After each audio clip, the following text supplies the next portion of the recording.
वो चिप्स मेरे भारत की मिट्टी में तैयार हुई होगी। मेरे भारत के नौजवानों की बुद्धि का परिणाम होगा।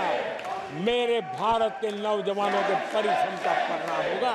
ये विश्वास हमारे भीतर है। आदरणीय सभापति जी, हम आधुनिक भारत की तरफ भी जाएंगे। हम विकास की नई ऊंचाइयों को, लेकिन हमारी जड़ें जमीन से जुड़ी रहेगी। हमारे पैर देश के जन सामान्य की जिंदगी से जुड़े रहेंगे और हम 4 करोड़ गरीबों के घर बना चुके हैं।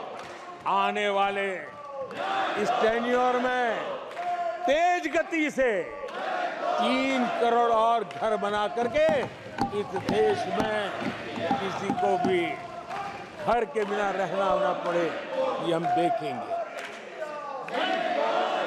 आदरणीय सभापति जी, 10 साल में विमेन सेल्फ हेल्प ग्रुप में हमने देश की कोटि-कोटि बहनों को एंटरप्रेन्योर के क्षेत्र में एक बहुत सफलतापूर्वक हमने आगे बढ़े हैं। अब हमने उसको नेक्स्ट लेवल पे ले जाने वाले हैं। अब हमारे विमेन सेल्फ हेल्प ग्रुप में जो बहनें काम कर रही हैं, उनकी आर्थिक गतिविधि इतनी बढ़ाना चाहते हैं, उसका इतना विस्तार करना चाहते हैं कि हम बहुत कम समय में 3 करोड़ ऐसी बहनों को लखपति दीदी बनाने का संकल्प लेकर के चलने वाले हैं। आदरणीय सभापति जी, मैंने पहले भी कहा है, आज मैं फिर से दोहराया हूं, हमारी तीसरी टर्म में इसका मतलब है हम 3 गुना स्पीड से काम करेंगे।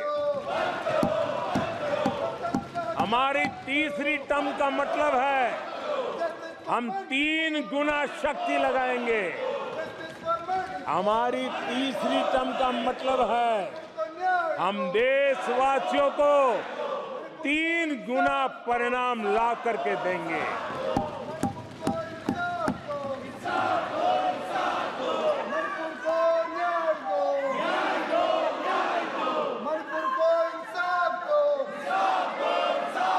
अपने सदस्यगणों, नेता प्रतिपक्ष माननीय सदस्य, मैंने सबको मौका दिया।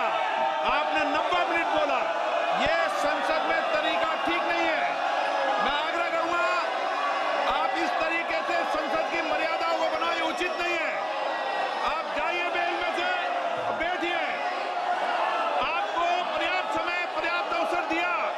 आपको 90 मिनट बोलने दिया और समय पूरा दिया। आपकी सभी सदस्यों को बोलने का अवसर दिया, लेकिन आप जब सदन के नेता बोलते हैं, जिस तरीके का व्यवहार करते हैं, ये संसदीय परंपराओं के अनुरूप नहीं है। और ये इतनी बड़ी पार्टी जो लेकर आप चल रहे हो, उसकी परंपराओं के अनुरूप भी नहीं है। ये 5 साल ऐसे चलने वाला नहीं है। माननीय प्रधानमंत्री जी। आदरणीय सभापति जी,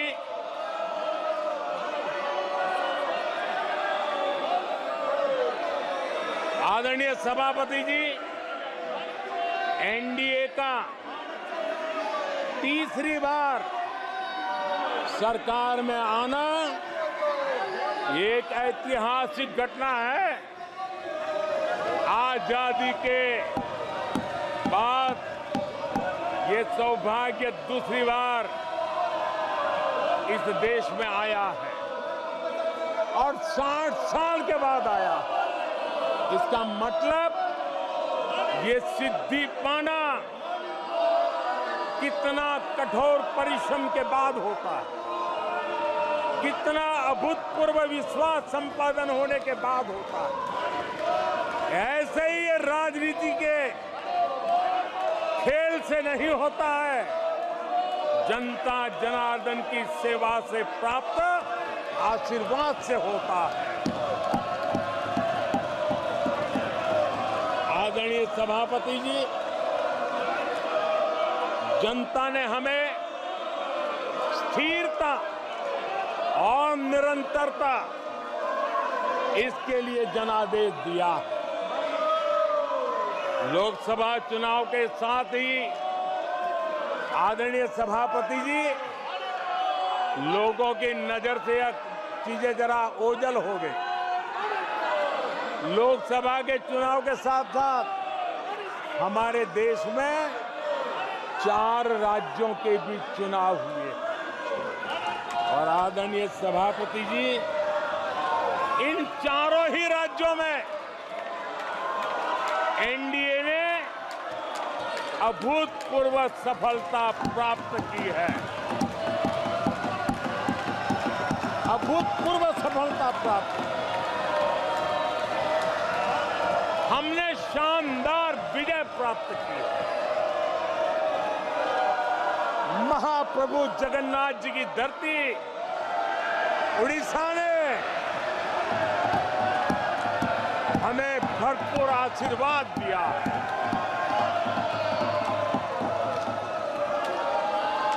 आदरणीय सभापति जी, आंध्र प्रदेश एनडीए ने क्लीन स्वीप किया है। सूक्ष्मदर्शी यंत्र में भी ये नजर नहीं आते हैं। आदरणीय सभापति जी, अरुणाचल प्रदेश हम फिर एक बार सरकार बनाई है। सिक्किम में एनडीए ने फिर एक बार सरकार बनाई है। अभी 6 महीने पहले ही आदरणीय सभापति जी, आपका होम स्टेट राजस्थान, मध्य प्रदेश और छत्तीसगढ़ में हमने प्रचंड विजय पाया है। आदरणीय सभापति जी, हमें नए नए क्षेत्रों में जनता का प्यार मिल रहा है, जनता का आशीर्वाद मिल रहा है। आदरणीय सभापति जी, बीजेपी ने केरला में इस बार खाता खोला है और बड़े गर्व के साथ केरला से हमारे सांसद हमारे साथ बैठते हैं।